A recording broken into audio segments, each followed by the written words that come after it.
상단 26장 20절로 30절 원거인 호리족속 세일자손들과 족장들의 명단이 또 소개됩니다. 그러니까 그 세일 땅에 에돔 땅에 살고 있는 원주민이죠. 원거인이라는 말이 원주민, 원거인 호리족속들이 거기 살고 있었는데 그 족속하고 세일 자손들과 그 족장들 명단이 30절까지 소개됩니다. 그 역시도 그것도 에서 자손의 번창 내용을 확인시키는 중요한 단서 역할을 하죠. 그 다음 281페이지 36장 31절로 43절까지는 에돔 땅의 왕들과 에서에게서 나온 족장들의 명단이 계속해서 소개되어 나옵니다. 자, 우리가 성경을 지금 강줄기가 흘러가듯이 여러분들이 지금 창세기 1장부터 쭉 들어오셨습니다. 맥이 쫙 큰 맥이 하나 흘러내려가고 있죠. 하나님께서 아담에게 언약하시고 노아에게 언약하시고 그리고 다시 아브라함에게 언약하시고 그 언약이 이삭에게 야곱에게 그리고 에서. 근데 에서는 이제 비끄러져 나온 족속이죠. 그렇게 성경을 보다 보니까 아하, 이 에서 족속의 족장들의 명단이 의미가 있는 거죠. 왜 의미가 있냐면 보라고. 하나님께서 이삭을 통해서 에서에게 축복한 대로 또 아브라함에게 언약하신 대로 이렇게 실제로 역사상에 일어나지 않았느냐. 그러니까 이 족장들의 명단이 의미 없는 게 아니에요. 그러나 일반적으로는 여기 있고 설교할 내용이 없어요. 여러분들도 예수 마냥 이렇게 자녀들 많이 낳으십시오 이렇게 설교할까요? 안 그래요? 뭐하러 이걸 기록해 놓고 이걸 하나님의 말씀이라고 하느냐 이 말이에요. 에서가 10명을 낳았건 20명을 낳았건 그 족속이 많이 번창을 했건 번창 안 했건 우리와 무슨 관계가 있어요. 그러나 성경을 우리들이 올바르게 바른 방향으로 지금 큰 강줄기가 흘러가듯이 맥을 잡아 보다 보니까 에서 족속들의 이 족속의 명단들 이런 것들이 다 정말 큰 의미를 우리에게 가져다 준다. 정말 하나님의 언약은 변함없이 반드시 이루어지는구나. 역사상에서 거짓 없이 성취되는구나 하는 사실을 깨달아서 하나님의 여호와이심을 재확인하는 중요한 단서 역할이 바로 이 에서 족속의 족장들의 명단 자체가 우리에게 웅변으로 말해주는 것이다.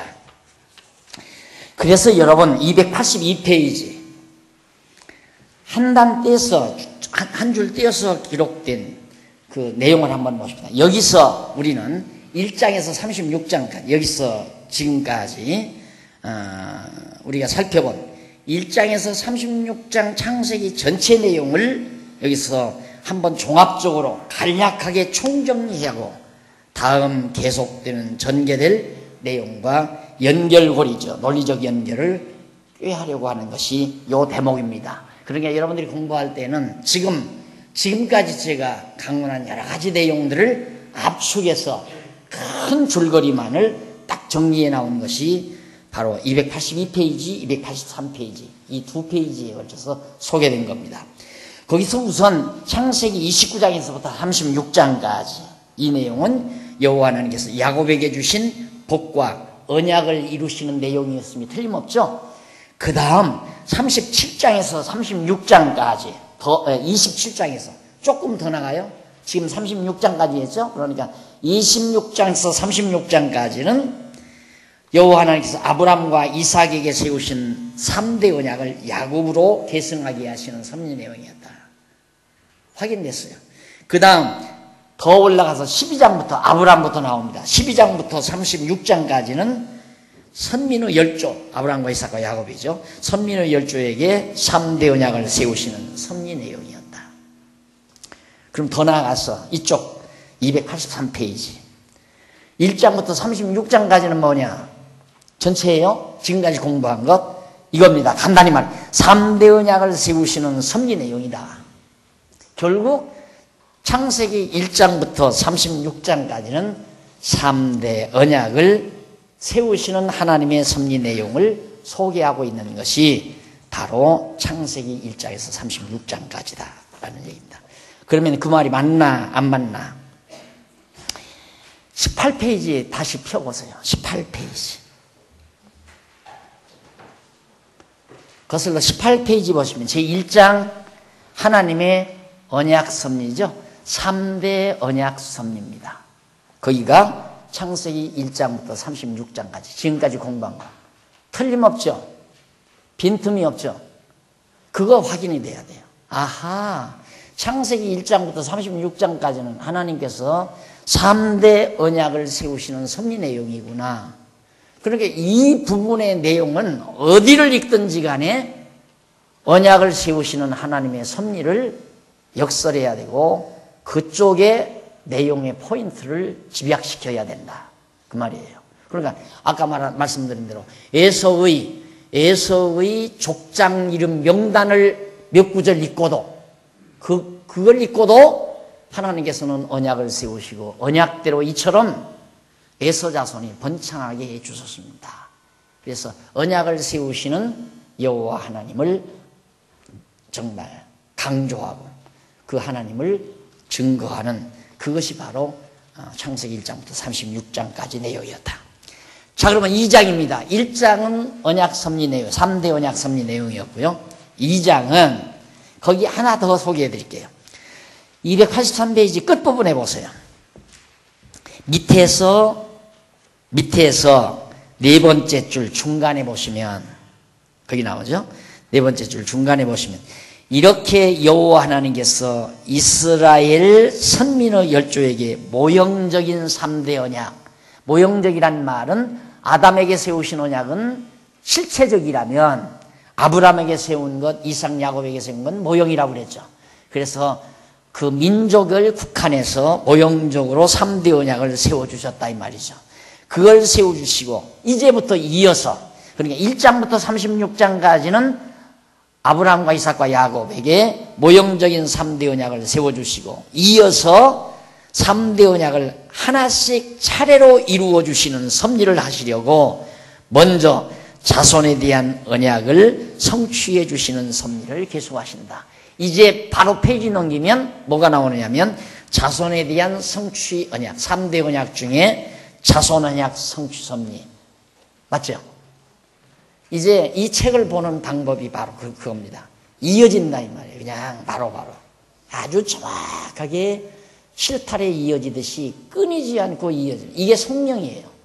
이것을 2000년 교회 역사 과정 속에서 숱한 학자들이, 성경학자들이 이 맥을 찾아보려고 노력하다가 못 찾은 거예요.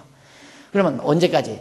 종교개혁 이전까지는 찾을래야 찾을 수가 없어요. 16세기까지는. 1600년 동안. 왜냐하면 성경이 토막토막 마태복음은 저기 있고 누가복음은 저쪽에 가 있고 창세기는 저쪽 수원에 가 있고 따로따로 있었으니까. 그리고 마태복음 한 권이 이렇게 자그마한 책 한 권으로 가능한 게 아니라 양피지, 양가죽으로 막 몇 짐이 된단 말입니다. 마태복음 한 권도. 그러니 그걸 누가 가지고 다 읽어서 성경 전체의 맥을 찾겠느냐 이거죠. 그리고 이제 종교개혁 이후에는 계속 구교와 신교와의 교리 싸움 벌리느라고 정신이 하나도 없었어요. 그러다 보니까 이게 계속해서 이제 싸우다가 보니까 어디로 모아지면 성경이다 그러면 성경이 가장 중요한데 그러면 성경이 진리냐? 진리다. 무슨 소리냐? 진리라면 이게 논리적인 일관성이 있어야 되는데 논리가 하나로 쫙 연결이 돼야 되는데 그러면 성경의 논리가 뭐냐? 모르겠다 이거예요. 그러니까 에이 지금은 아직 그러면 있느냐? 있다고요. 그럼 그게 뭐냐? 아직은 모르지만 지금 계속 찾고 있다. 그것이 오늘의 현실이에요. 근데 여러분들은 지금 이 논리를 찾아가고 있는 겁니다. 배워가고 있는 거예요. 이게 엄청난 보화를 여러분들이 취득하고 있지만 여러분들이 이걸 보화로 느끼지 못하면 값을 인정하지 않는 거죠. 그 값을. 그러니까 진주의 값을 인정 못한다 이 말이에요. 그 진주가 엄청나게 비싼 값인데. 그러니까 여러분들이 지금 공부하는 이 내용이 엄청난 내용입니다. 그래서 지금 바로 내가 그 논리를 읽는 방법을 지금 바로 설명해 드렸으니까 꼭 이 책을 볼 때 중간에서 적당히 보면 안 돼요. 중간에서 보더라도 앞에 굵직한 주제들을 쭉 논리적으로 연결한 다음 바로 이어서 그래서 이 내용이 나오는구나. 생각해 보십시오. 제2장 자손언약 성취섭리 이게 나와 무슨 관계 있어요? 자손들을 주겠다고 언약하신 말씀이 이루어지는 게 나와 무슨 상관이 있냐 이거죠. 그런데 우리는 관계를 알잖아요. 이거 굉장히 중요한 거구나. 하나님께서 자손 주신다고 약속하시더니만 정말 자손들을 이렇게 주시는구나. 이걸 우리가 확인할 수 있어요. 그러면 그 내용이 어디까지인가 보세요. 창세기 37장에서부터 출애굽기, 레위기, 민수기 30장까지예요. 성경이 그렇게 간단해요. 그러면 창세기 37장에서부터 출애굽기, 레위기, 민수기까지라는 말이에요. 허다한 학자들이 레위기, 민수기, 신명기, 출애굽기, 레위기, 민수기, 신명기는 모세가 기록했다고 생각을 해요. 그걸 대부분 인정을 해요. 근데 창세기는 모세의 기록이 아니다. 왜? 창세기는 모세가 태어나지도 않았는데 어떻게 창세기를 기록하냐. 그거죠. 그러나 출애굽기는 모세가 태어날 때부터 나오잖아요. 모세가 어려서 태어나서 이제 갈대상자에 버려져가지고 취해가지고 거기서부터 나오니까 출애굽기부터는 모세가 기록을 했다. 이런 생각을 대부분 하거든요. 아니에요. 창세기부터 기록한 겁니다. 그걸 더 강조하기 위해서 창세기 마지막 장까지 제1장을 가두려다가 창세기 36장에서 갈라버린 거예요. 무슨 얘기인지 아시겠죠? 완전히 이게 일관된 얘기다. 그냥 이어진다, 그 내용 자체가. 그래서 창세기 37장에서부터 민수기 30장까지라면 5경 거의 다예요. 신명기 하나 빼놓고는 다예요. 거기까지가 하나님께서 자손 준다고 아브라함에게 언약하시더니만 정말 그 언약대로 자손이 번창하게 주셨구나. 주셨다는 사실을 분명하게 역사적 사실로 보여주는 걸 기록해 놓은 것이 바로 민수기 30장까지의 내용이다. 그럼 그 가운데서 창세기 37장에서부터 출애굽기 18장까지 거기 나오죠? 거기 위에 보십시다. 그 3대 언약 가운데 첫째 번창인데 창세기 37장에서부터 출애굽기 18장은 언약 자손의 번창 내용, 언약 자손이 계속 번창하는 내용이고 출애굽기 19장에서부터 레위기 27장은 시내산 언약 수립에 대한 내용이고 자손들이 번창하니까 하나님께서 언약을 하잖아요. 다시 언약을 세워요. 번창한 아들들하고 자손들하고. 그리고 민수기 1장부터 30장까지는 그 태어난 자손들을 하나님께서 연단하며 시련 속에서 교훈해 주면서 역시 이스라엘 자손들이 번창하도록 섭리하는 내용이 민수기까지의 내용이다. 그러면 대충 제가 지금 한 서너 가지로 줄여서 요약해서 말씀을 드린 겁니다.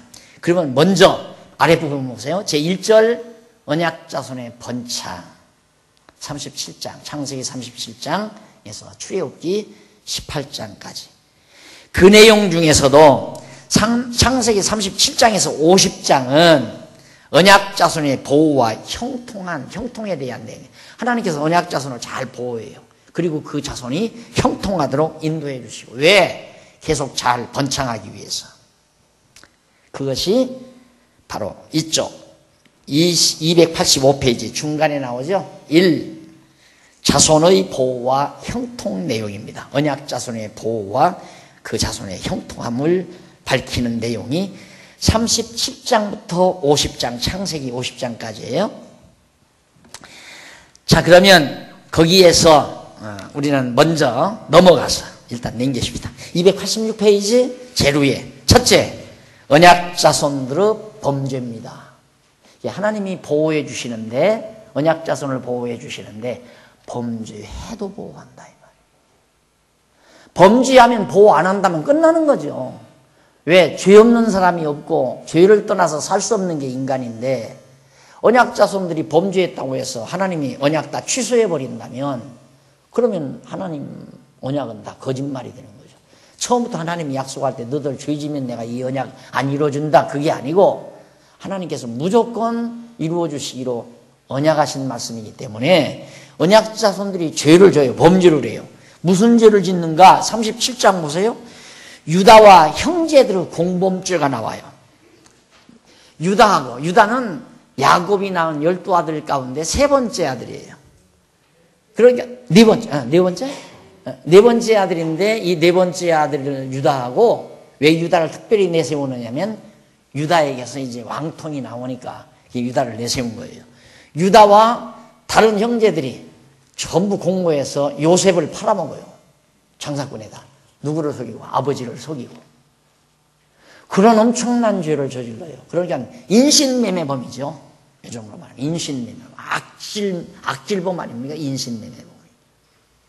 이런 무서운 범죄를 유다와 형제들이 저지르는데 우선 37장 1절로 4절에 보면 야곱이 노년에 얻은 요셉에게 깊은 사랑을 베풀어요.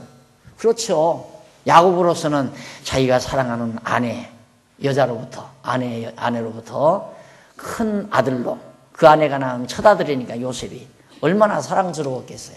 그러다 나중에 베냐민까지 낳았지만은 요셉을 너무너무 사랑해서 요셉은 절대 밖을 안 내보내요. 뭐 양 가서 치라고 들로 내보내거나 그게 아니라 집에다 놓고 고운 옷 이슬 입혀놓고 항상 그 아들의 재롱을 보면서 야곱이 즐거워하고 좋아했단 말입니다. 그러니 다른 형제에 의해서 그 라헬이 아닌 나머지 여자들로부터 낳은 자녀들이 얼마나 요셉이 미웠겠습니까? 자, 그런데다가 요셉이 또 미움받을 짓을 또 해요. 37장 5절로 11절에 보면 형제들이 요셉의 꿈 이야기를 듣고 시기가 충천에 오릅니다. 요셉이 꿈을 꾸고선 아버지에게 어머니에게 꿈 이야기를 해요. 형제들에게도. 내가 꿈을 꿨는데 해와 달과 별들이 다 자기에게 절하더라 이거예요. 그리고 또 볕단이 있는데 또 꿈을 꿨는데 볕단이 있는데 볕단이 전부 자기 볕단에게 전부 절을 하더라 이거죠. 그런 얘기를 들으니까 그러면 너한테 어머니 아버지 우리들이 다 너한테 절한다는 얘기 아니냐. 그러니 얼마나 이야기 올라요 형제들이. 그러니까 더 미워하고 더 시기가 나게 되죠. 그러나 야곱은 저거 심상치 않은 꿈이다. 그걸 마음에 두었어요. 저 보통 꿈이 아니다. 그게 이제 11절까지 나오고요. 그 다음 37장 12절로 17절 넘어갑니다.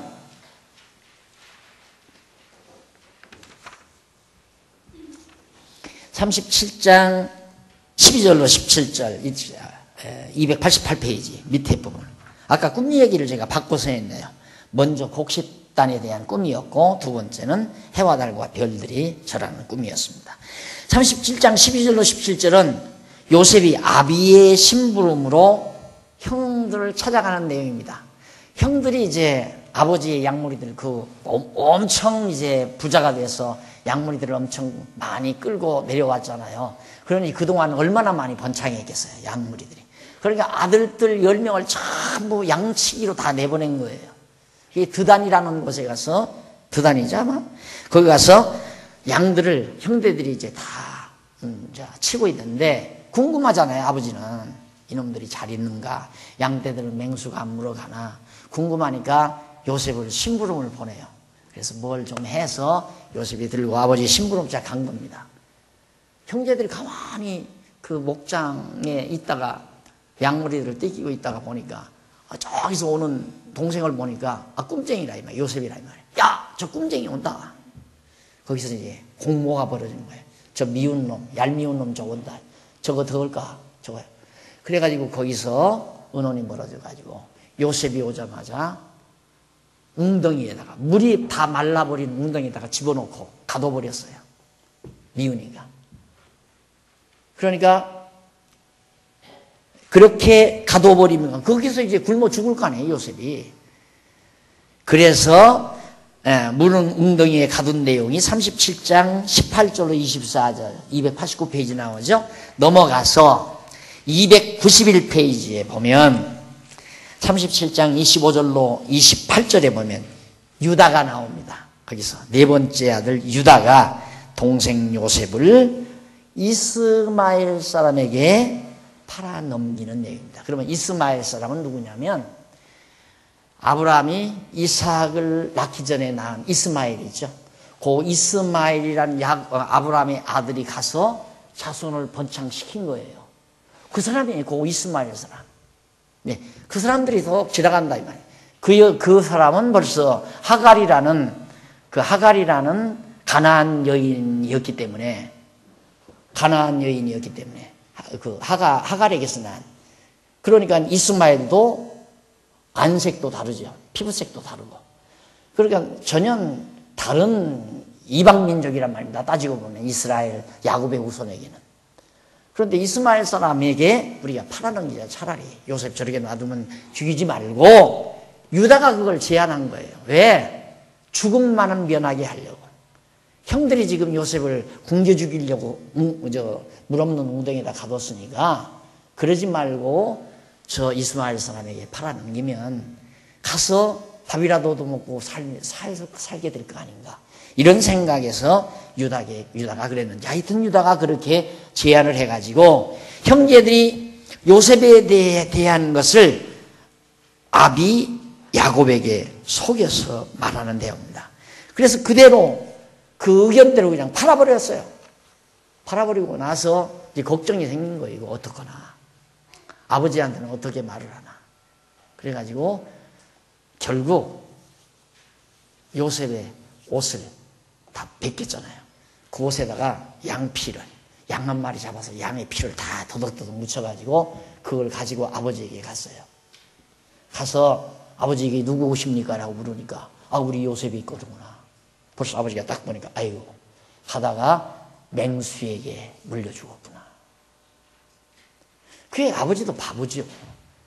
어떻게 옷이 맹수에게 물려 죽었으면 옷이 막 그래서 다 갈기갈기 찢어가지고 갔는지는 모르지만 그 요셉을 잡아먹은 맹수가 그 옷을 그렇게 다 찢지 않고 있었을까 짐작도 했을 텐데 요셉이 깜빡 속은 거예요. 야곱이 속은 거예요.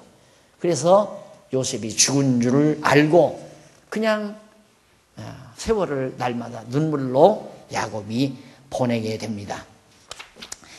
그리고 나서 이제 38장 보면 이게 이제 유다와 형제들이 공범죄를 저지른 거죠. 죄임에 틀림없죠. 인신매매범 범죄, 무슨 잔인한 범죄를 저지른 거죠. 그 다음 넘어가서 형제들과 공범죄만 지은 게 아니라 38장에 보면 292페이지 양쪽 괄호 2번 유다가 단독으로 죄를 범합니다.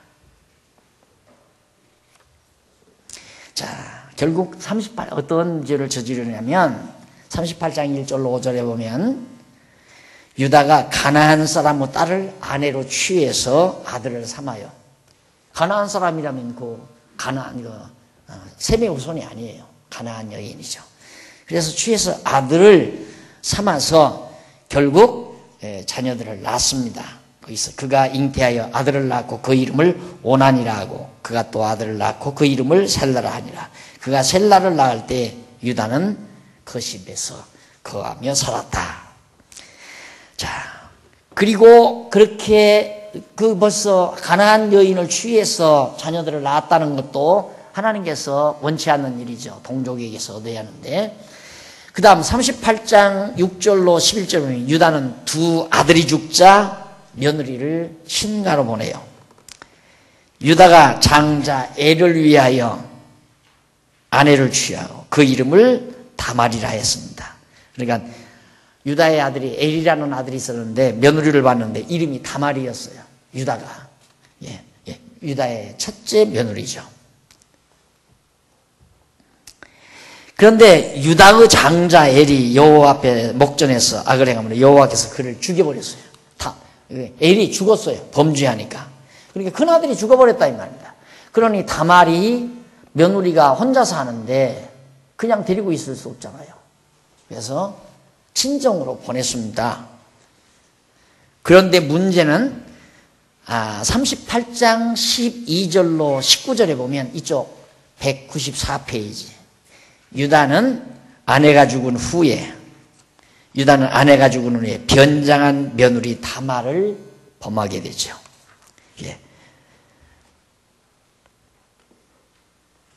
유다가 이제 장자 큰아들도 죽고 자기 아내도 죽은 거예요. 유다가 자기 아내도 죽으니까 이때 당시에 그 풍습에는 큰아들이 죽으면 그 며느리가 둘째 아들과의 관계에서 자녀를 낳아 대를 잇도록 되어 있어요. 그런데 유다가 아내까지 죽어버렸으니까 이제는 아들을 낳아서 기른다 해도 한참 한 20년 가까이 기다려야 되니까 그것도 어려운 일 아니에요. 그런데 이 다말이라는 며느리가 혼자 돼가지고 과부가 돼가지고 친정에 가 있는데 이 얘기를 딱 들으니까 소문을 들으니까 유다가 언제쯤 양털을 깎는 날 그 목장을 간다는 소식을 듣게 됐어요. 이 며느리가. 그러니까 목장 가는 길을 며느리가 알고 있죠. 그래가지고 이 며느리가 목장 가는 길 곁에 이렇게 서서 완전히 거리 여자로 변장을 하고 서 있었어요. 그러니까 이 유다가 가다가 아내도 죽었겠다. 거기에 이제 거리 여자가 나타나니까 그 여자를 범하고 말았어요. 그리고는 증거품으로 도장하고 끈하고 뭐 서너 가지 이렇게 그 다말에게 주었단 말입니다. 여자에게. 그 대가로. 그걸 다말이 딱 가지고 가는데 마침 다말이 아기를 가지게 된 거예요. 며느리가 아기를 가져 시아버지 아기를 갖게 된 거예요. 이것도 범죄 아니에요? 이런 흉측한 일이 언약 자손들에게서 나타났단 말입니다. 형제를 인신매매를 하지 않나, 며느리를 통해서 아기를 갖지 않나, 이런 엄청난 흉측한 범죄들이 일어나게 됐단 말입니다. 자, 그런데 그런 일이 있은 다음에 38페이지 8장 20절로 23절에 보면 유다가 며느리에게 주었던 약조물을 찾지 못하게 되는 내용이 거기 나옵니다. 그 무슨 내용이냐면 유다가 그 친구 아둘람 사람의 손에 부탁하여 염소 새끼를 보내고 그 여인의 손에서 약조물을 찾으려 하였으나 그가 그 여인을 찾지 못한지라.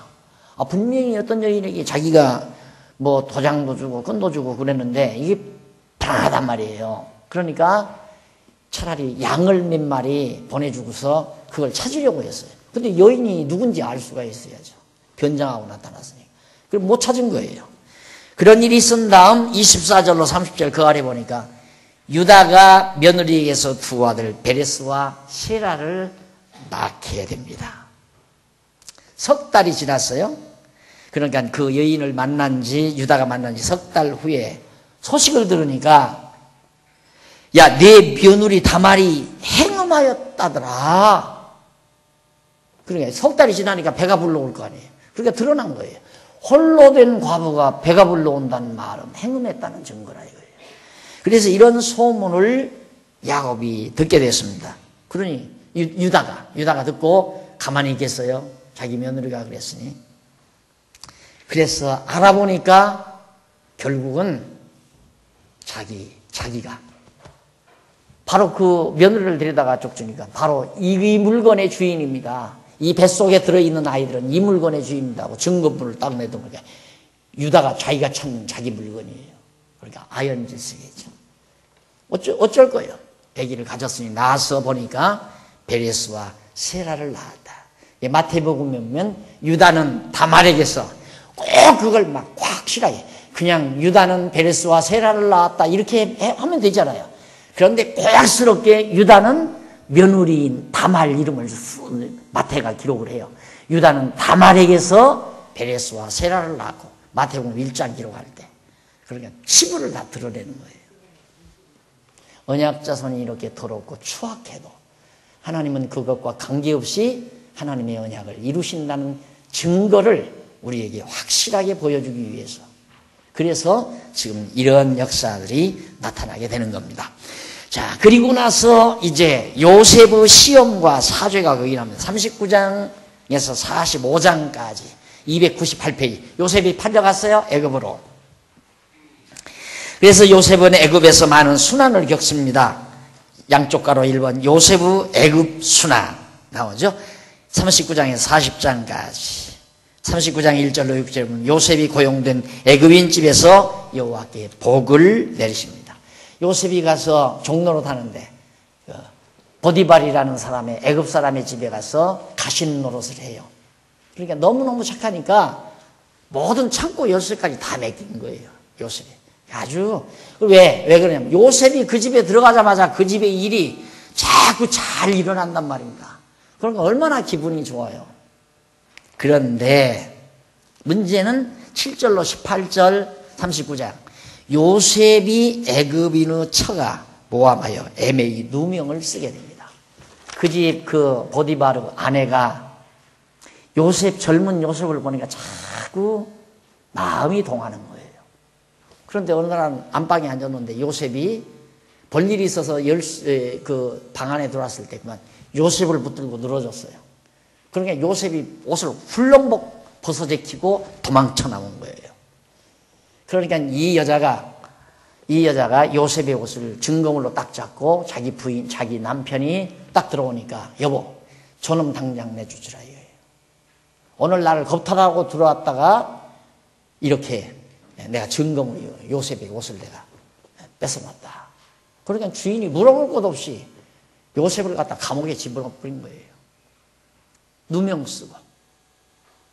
그런 일이 결국 되진 것이 19절로부터 23절 거기 보면 처의 말을 들은 주인에 의해서 요셉이 투옥을 당하는 내용이 바로 거기 기록되어 있고요.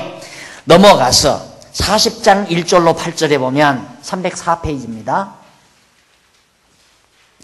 1절로 8절에 보면 요셉이 갇힌 감옥에서 애굽왕의 두 관원장이 꿈을 꿉니다.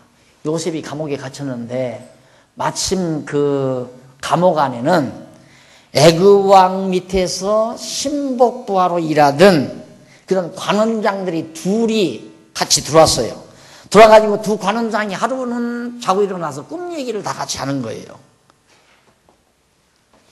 그래서 그 꿈을 꾸는데 요셉이 그 꿈을 다 해몽을 해줘요. 40장 9절로 15절에 보면 요셉이 꿈을 해몽해서 술 맡은 관원장이 복직을 할 거라고 하는 그런 예언을 해줍니다. 나는 당신은 꿈을 보니까 복직하겠다. 그런데 그 꿈 내용은 뭐냐면 술 맡은 관원장과 떡 맡은 관원장, 왕의 술과 떡을 맡아서 이렇게 봉사하는 수종드는 그런 관원장들인데 요셉에게 이제 그 관원장들이 꿈을 꾸어서 얘기하는 내용이 뭐냐면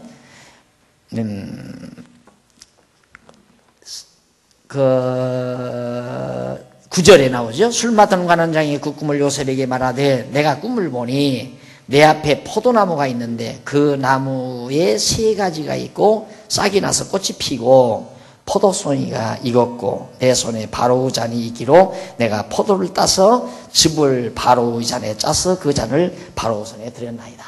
날들은 해석해도 해석할 수 있겠죠? 네? 여러분들도 해석할 수 있겠죠? 정말 당신 3가지 나는 것 보니까 3일 후에는 당신의 복직이 허락되겠다. 감옥에서 나가겠다. 진짜 그렇게 나간 거예요. 꿈 해몽대로. 그 다음 또 하나는, 이제 그렇게 해석을 해줬어요.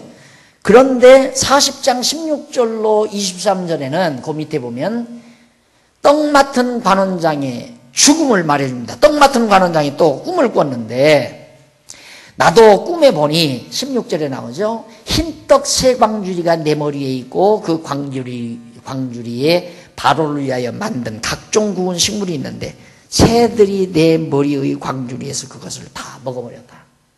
당신은 죽었다 이거예요. 3일 후에는 당신은 나가서 죽는다. 떡을 왕에게 갖다 드려야 하는데 새들이 와서 다 쪼아 먹어버렸으니까 당신은 죽겠다 이거예요. 그래서 그대로 그 왕이 죽어버립니다.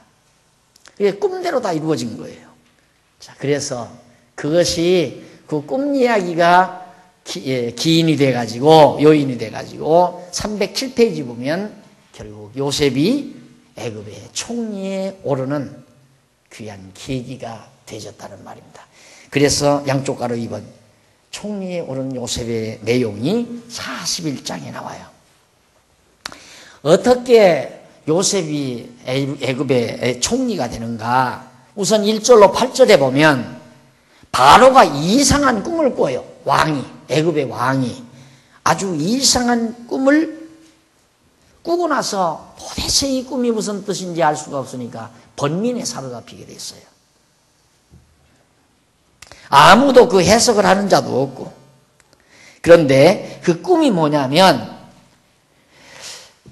아름답고 살진 송아지 7마리가 하수에서 이렇게 올라와요. 강가에서 올라온단 말입니다. 아주 토실토실 잘생긴 송아지가.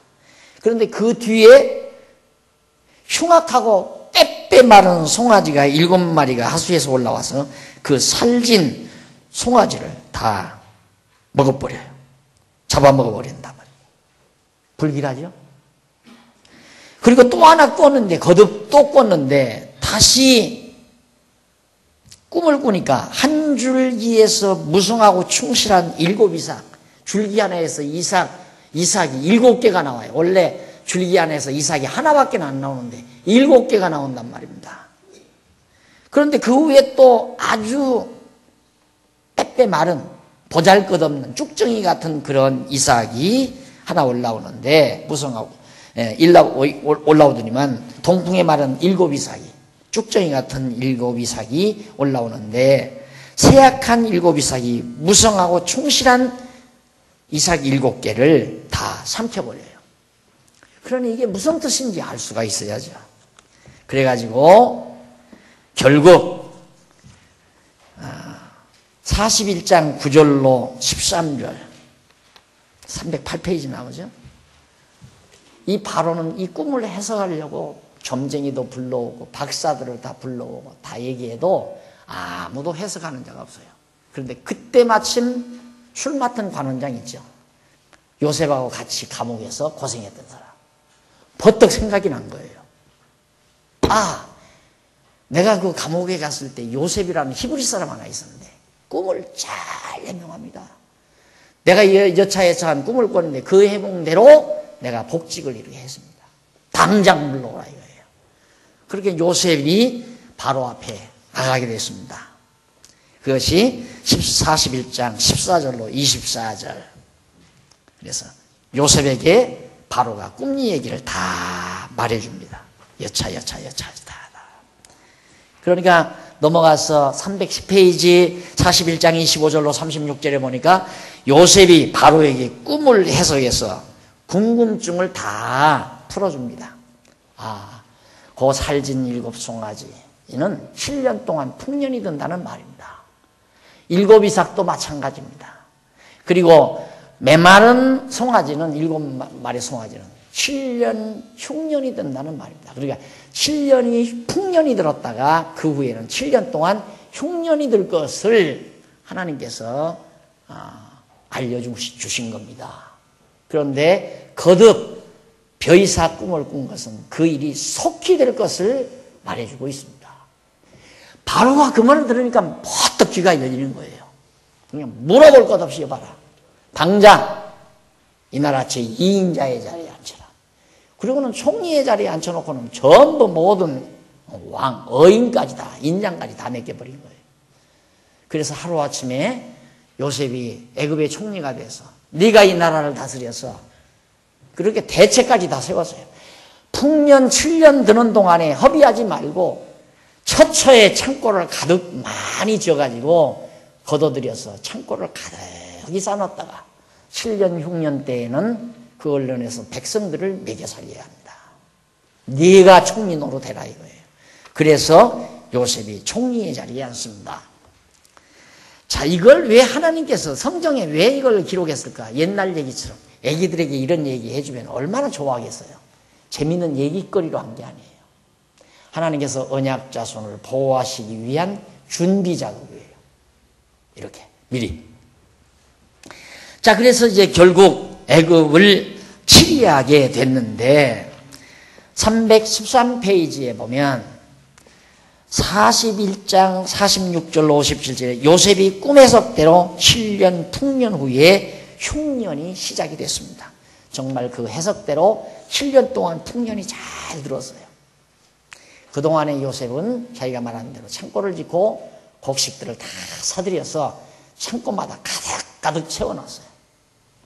그리고는 이제 흉년이 드니까 그걸 다 백성들에게 팔아요, 다시. 그렇게 해서 먹고 살게 됐는데, 그때 어떤 일이 있었느냐면, 자, 314페이지에 보면 형들을 시험하는 요셉의 내용이 42장부터 43장까지 나와요. 양쪽 가로 3번 나오죠? 314페이지 밑에 보면. 그 지역에 다 흉년이 들었으니까 애굽만 흉년이 든 게 아니라 이스라엘 야곱의 자손들이 살고 있는 이렇게 되잖아요. 여기가 애굽 아니에요? 애굽. 여기가 지금 이스라엘이라면 이 가나안 땅, 가나안.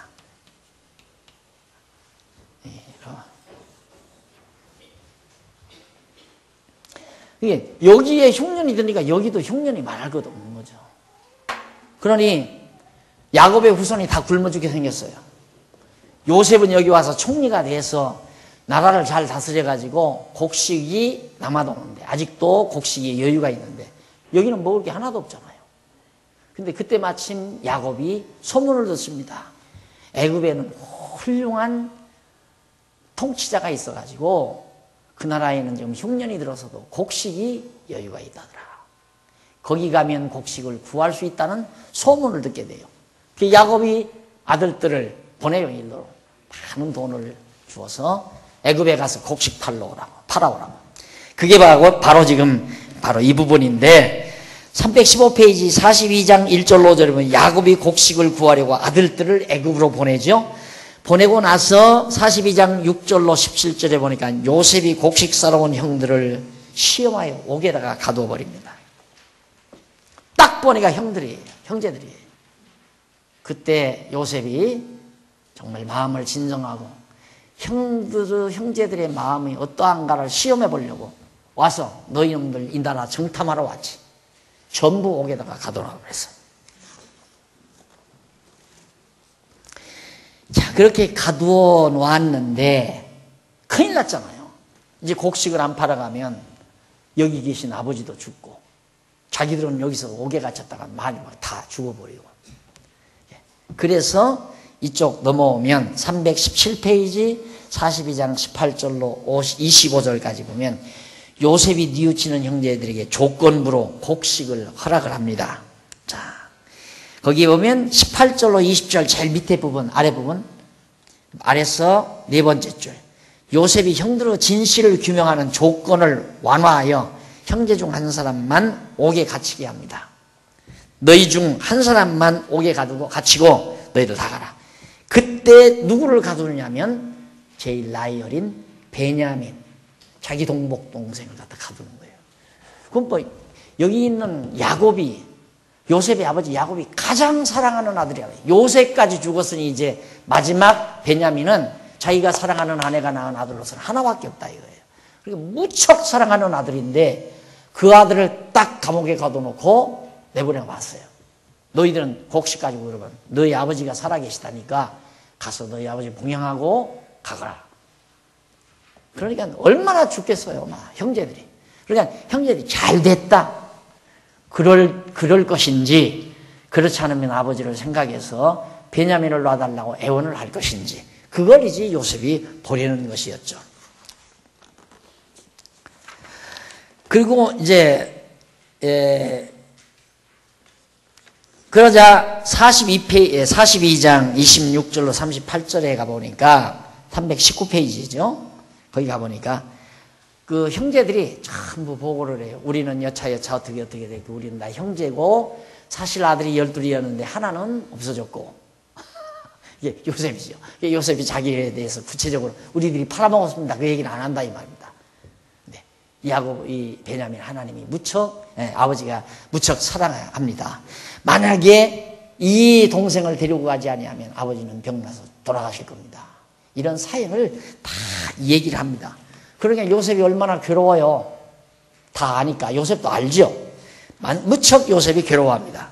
그래가지고 결국 넘어가서 321페이지 43장 1절로 15절에 보면 형들이 약속한 대로 베냐민을 데리고 애굽으로 가게 됩니다. 형들이 반드시 이제 정말 우리가 데리고 가서 아버지 앞에 동생을 베냐민을 데리고 가도록 해달라. 그러면서 우리는 절대로 이 나라를 정탐하러 온 자도 아니고 이 나라를 해하려고 온 자들이 아닙니다 하면서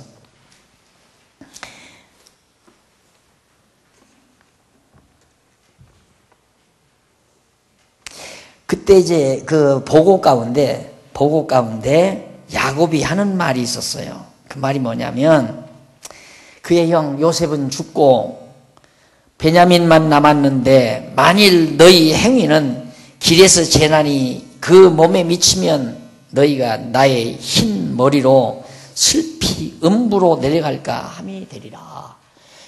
정말 베냐민 죽으면 아버지는 그대로 고민하다가 고생하다가 죽을까 두렵다고 아버지가 말씀했습니다. 그러니까 베냐민은 데리고 가야 됩니다.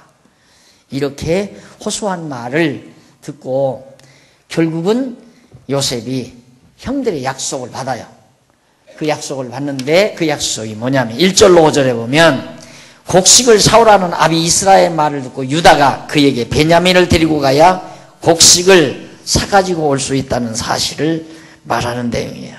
우리가 베냐민 데리고 가야 곡식 사올 수 있습니다 라고 야곱이 그렇게 해서 베냐민을 데리고 왔다는 얘기죠.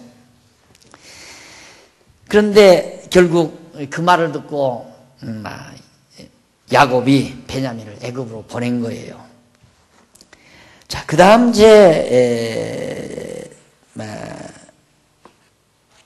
자기들끼리 형제들끼리 323페이지 6절로 10절에 보면 야곱이 이제 아들들을 책망을 합니다. 이놈들아, 가만히 있어요.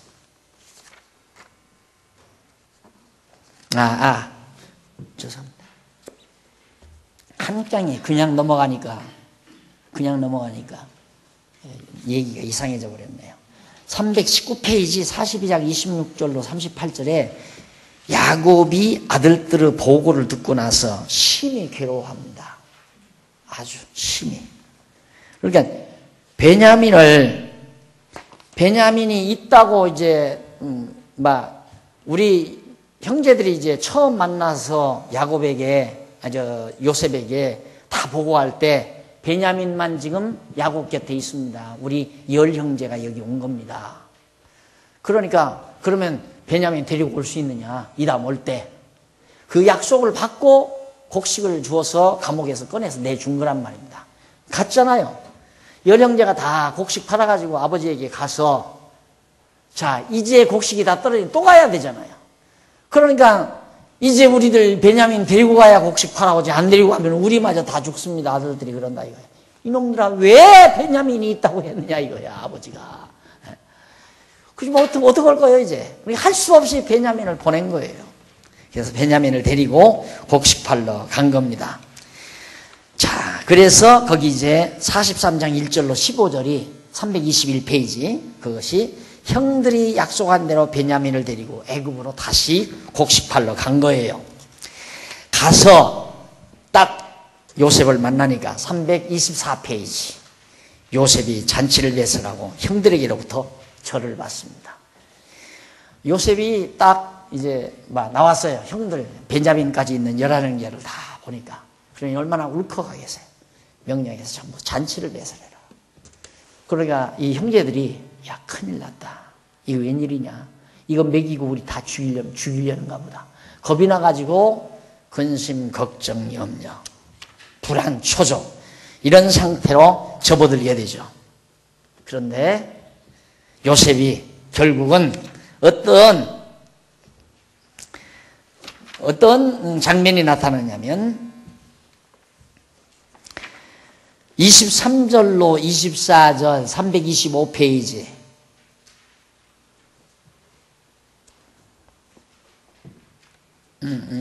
죄송합니다. 그 곡식을 사러 다 왔을 때 곡식을 주고 베냐민의 곡식 자루에다가 요셉이 소중하게 쓰는 그릇을 하나 집어넣었어요. 그래서 봉해가지고 보냈다 이 말입니다. 그래가지고 신하를 뒤쫓아 보냈어요. 이놈들 곡식 팔아가지고 무사히 가는 것도 고마운데 주인의 귀한 그릇을 너희들이 훔쳐가느냐. 그러니까 우리 그런 적 없다 이거예요. 그럼 찾아보자. 찾아서 만약에 나타나가 어떻게 할 거냐. 그 사람 마음대로 하시라 이거죠. 그렇게 약속하고 뒤져보니까 베냐민에게서 나오잖아요. 그래서 베냐민을 결국 끌고 올 수밖에 없죠. 이제 결국은. 이 자루 속에 넣어있던 돈이지요. 그냥 돈도 놓고 그릇도 놓고 다 찾아낸 거예요. 이래서 결국은 그 무서운 죄에 대한 형벌이 정말 형제들에게서 일어나기 시작했어요.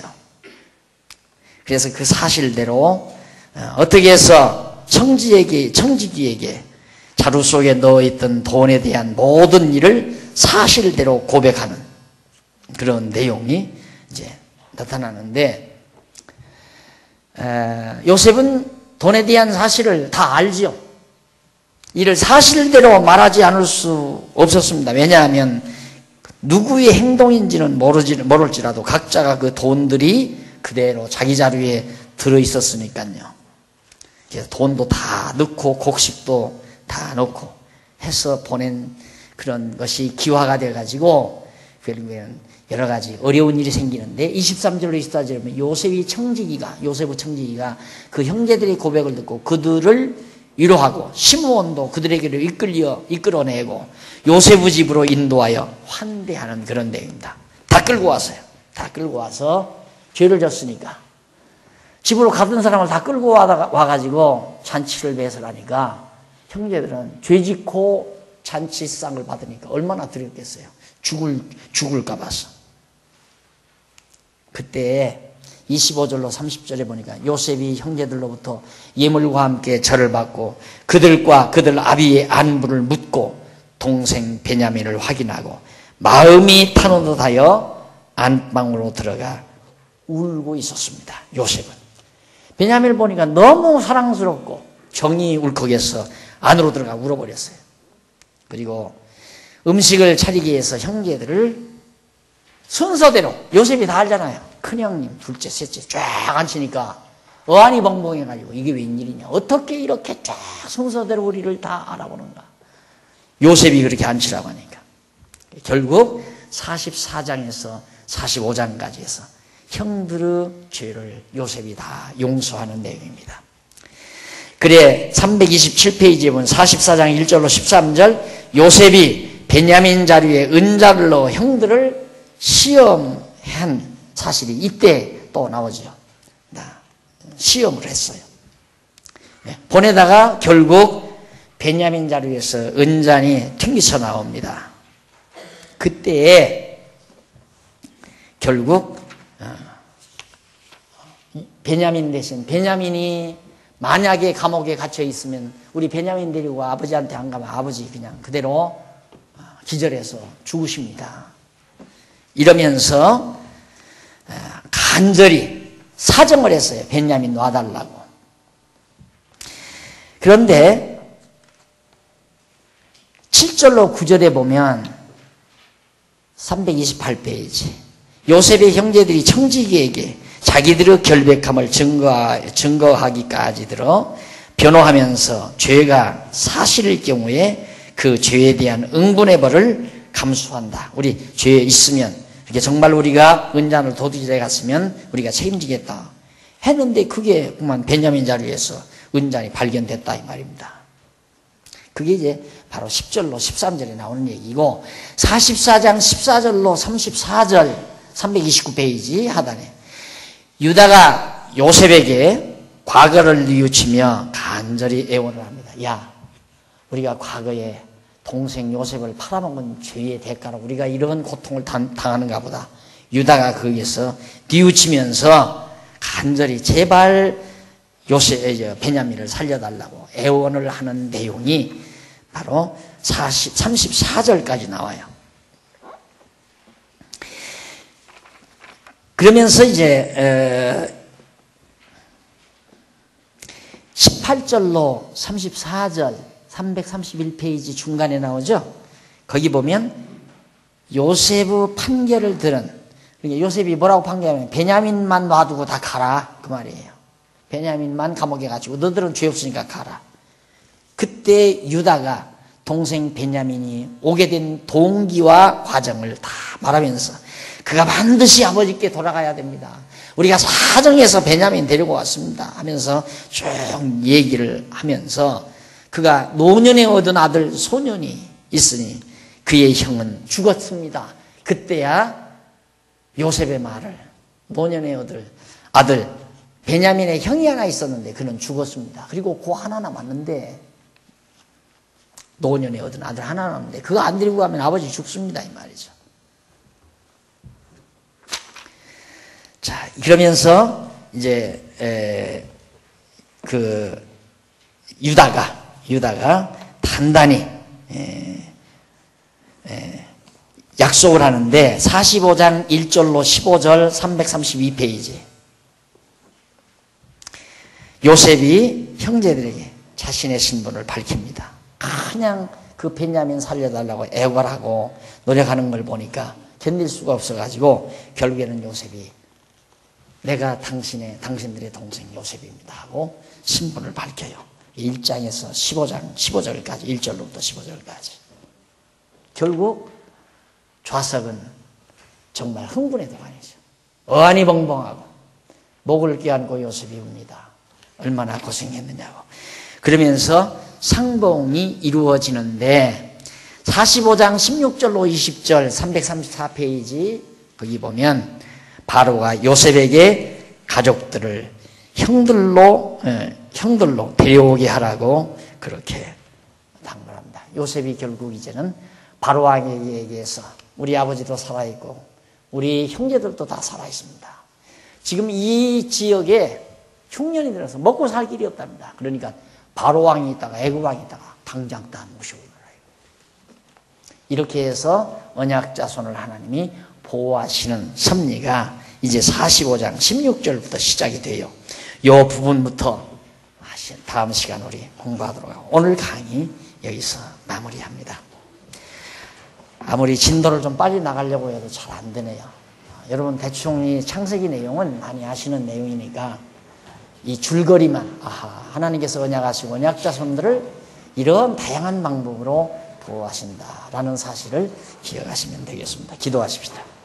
살아계신 하나님 아버지, 모든 땅 위의 범사가 우연하게 이루어지고 우연하게 일어나는 줄로 우리들이 알았지만 어떤 일이라도 우연한 일 없이 하나님의 정하신 뜻 따라 모든 일이 체계적으로 아주 정확하게 이루어지고 일어난다는 사실을 다시 한번 확인했습니다. 살아계셔서 지금도 우리 주변에서 일어나는 모든 범사를 인도하시고 주관해 가시는 살아계신 하나님 아버지, 우리 그 하나님 여호와의 심을 깨닫고 모든 근심, 걱정, 염려, 불안, 추도 다 사라지게 하시고 마음의 진정으로 여호와 경외하는 지혜로움으로 채워주시옵시기를 비오며 예수님의 이름으로 기도드립니다.